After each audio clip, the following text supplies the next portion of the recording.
Recently, we have been fortunate to work with the Global Green Growth Institute for a specific project on the Region 5 coastline, Danzig area that Mr. Hema alluded to, that had a serious breach in 2019 that resulted in extensive flooding of the community, the farmlands, as well as homesteads.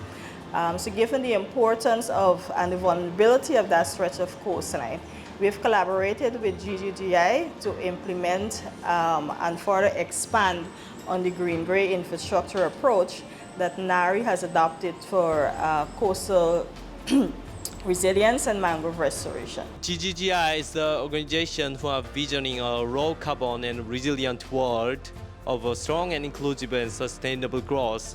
It means we are pursuing the development at the same time in more the greener way.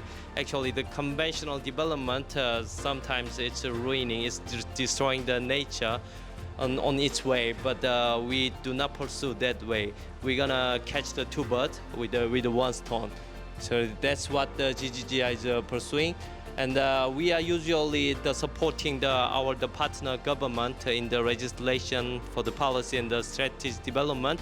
But my project is quite unique. It has a direct implementation on the field. Conservation International, a lot of conservation organizations have this stigma, working against technology, working against development.